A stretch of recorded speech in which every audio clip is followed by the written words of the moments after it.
أعوذ بالله من الشيطان الرجيم بسم الله الرحمن الرحيم.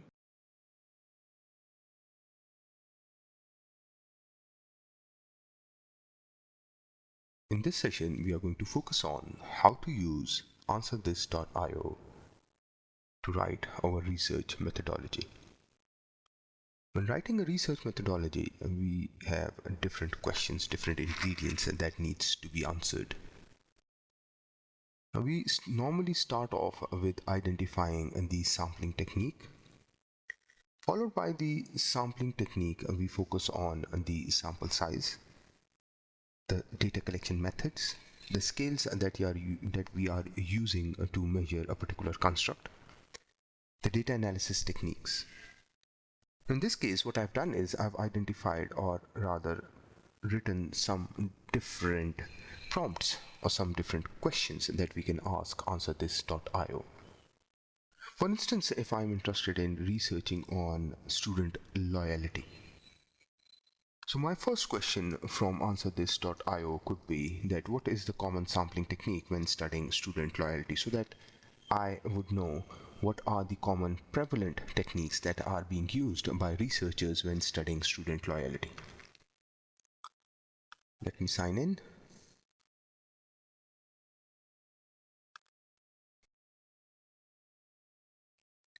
Now I will put in my question here.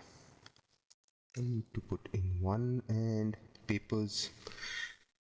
If you have got the library, you can use this as well, and enter. Now here are my results. Most common sampling techniques. Now purposive sampling and stratified random sampling are the dominant sampling techniques. Now let's say in my case I do not have access to the elements in the population to be subjects in my sample, so I prefer to use purposive sampling. Now you can ask follow-up questions as well. Now let's say you're not sure about the steps, so you can always ask the follow-up question.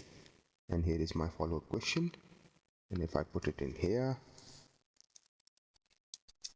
and enter, now it's processing. It may take some time and we'll discuss the next question till then. So let's say a very serious issue is the sample size calculation. So how do I calculate the sample size for my research on student loyalty? So you copy it, and what if I do not know the population size? So it's executing, and now it's executed. Now these are the steps for purposive sampling. Now moving on, the next question: how do I calculate the sample size for my research on student loyalty? Let's say when the population size is not known, and enter. Now meanwhile it's generating the answer, we'll go for the next question. Now common data collection steps: how do we collect the data? Now again you can ask this question, or let's say we ask this question first. Now when the population size is unknown, this is the formula that you can use, basic Limshaw formula. Now you have the sample size required, n, that is equal to the z-score, typically 1.96 for 95% confidence interval, margin of error 5%, and okay, now this is the p-value is estimated proportion of population with characteristic you are studying. Now in this case it is using 0.5, not 0.05.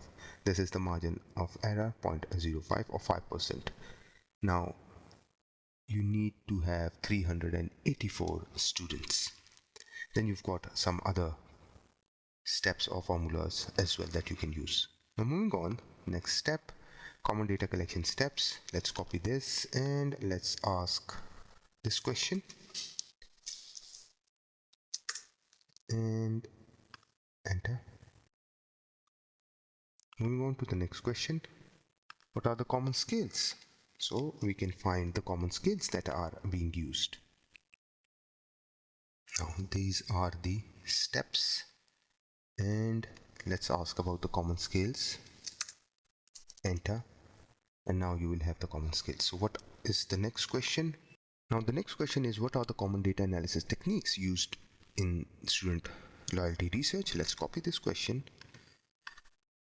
Now these are the used instruments. You can go in detail of these instruments, study these instruments and see if they fit your purpose.